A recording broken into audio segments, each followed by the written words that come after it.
ہمیں زندگی میں بہترین زندگی اور خوشحالی عطا کرنا اور بے شمار چیزیں اور نعمتیں عطا کرنا، یہ اللہ تعالیٰ کا حق ہے، بندوں کا حق ہے اللہ تعالیٰ پر، اور اللہ تعالیٰ نے خود سے یہ اپنے لیے ٹھہرا لیے ہیں اور وہ ہمیں دیتا ہے۔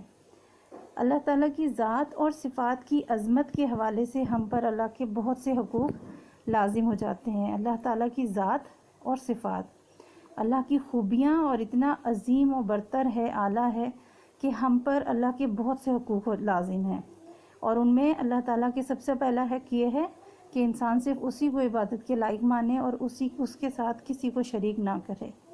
اللہ تعالیٰ کی عظمت، اس کی بڑائی، اس کی حکمت، وہ ہمارا خالق ہے، رب ہے، اس لیے اللہ کا سب سے بڑا اور سب سے پہلا حق یہ ہے کہ ہم اللہ کو ہی عبادت کے لائق سمجھیں اور اس کے ساتھ کسی کو شریک نہ کریں۔ اور یہ حق کس طرح ادا ہوتا ہے؟ یہ حق کلمہ طیبہ یعنی لا الہ الا اللہ محمد رسول اللہ، یعنی ہم کلمہ طیبہ پڑھتے ہیں، اس کو پڑھنے سے اور اس پر عمل کرنے سے، ایمان لانے سے ہمارا یہ حق ادا ہو جاتا ہے، یعنی اللہ ایک ہے اور کوئی اس کے ساتھ عبادت کے لائق نہیں، اور محمد اللہ کے رسول ہیں صلی اللہ علیہ وسلم۔ تو اس پر ایمان لانے سے اور اس پر ثابت قدم رہنے سے، یعنی اس کے اوپر ہم مضبوطی سے قائم رہیں اور اللہ کے ساتھ کبھی کسی کو شریک نہ ٹھہرائیں، تو اللہ کا یہ حق ادا ہو جاتا ہے۔ اللہ تعالیٰ کا دوسرا حق یہ ہے کہ اس کی ہدایات اور احکامات کو دل سے تسلیم کیا جائے اور پھر ان پر عمل کیا جائے۔ یہ ہدایات اللہ تعالیٰ نے اپنے آخری نبی حضرت محمد صلی اللہ علیہ وسلم کے ذریعے ہمیں دی ہیں، اس لیے اللہ تعالیٰ کے رسول صلی اللہ علیہ وسلم پر ایمان لانا ضروری ہے۔ دوسرا حق اللہ کا یہ ہے کہ اللہ نے جو ہمیں ہدایات، جو احکامات دیے ہیں، جو حکم دیا ہے، اس کو ہم دل سے مانیں اور اس پر عمل کریں۔ یعنی اللہ نے ہمیں حکم دیا ہے حلال اور حرام کے بارے میں فرق کرنے کا، کہ حلال طریقے سے روزی کمائیں، حرام طریقے سے نہ کمائیں۔ اللہ تعالیٰ نے ہدایت دی ہے، احکامات دیے ہیں اپنی عبادت کا، نماز روزے کا حکم دیا ہے، ہمیں چاہیے ہم اس کو مانیں اور اس پر عمل کریں۔ اسی طرح اور بے شمار ہدایات ہیں، اور وہ ہدایات اللہ نے کیسے دی ہیں؟ اپنے آخری نبی حضرت محمد صلی اللہ علیہ وسلم کے ذریعے ہم تک پہنچائی ہیں۔ اس لیے ہمیں اللہ کے رسول صلی اللہ علیہ وسلم پر ایمان لانا بھی ضروری ہے۔ اللہ تعالیٰ کا تیسرا حق یہ ہے کہ اس کی فرما برداری کی جائے۔ فرما برداری کرنا ہوتا ہے بات ماننا۔ جیسے ہمارے پیرنٹس ہمیں کچھ کام کرنے کے لیے کہتے ہیں تو ہم فوراً اس بات کو پورا کرتے ہیں، وہ کام کرتے ہیں، تو یہ فرما برداری ہے۔ اسی طرح اللہ تعالیٰ نے جو ہمیں حکم دیا ہے اس کو ماننا، اس پر عمل کرنا اللہ کی فرما برداری ہے۔ اللہ ہی سے، اسی سے محبت کی جائے، یعنی اللہ سے ہی محبت کی جائے اور صرف اسی سے ڈرا جائے۔ اللہ کے سوا کسی سے خوف نہیں کھانا چاہیے بلکہ اللہ سے ڈرنا چاہیے۔ ڈرنے سے مراد یہ ہے کہ کوئی ایسی نافرمانی نہ کریں کہ اللہ تعالیٰ ہم سے ناراض ہو جائے۔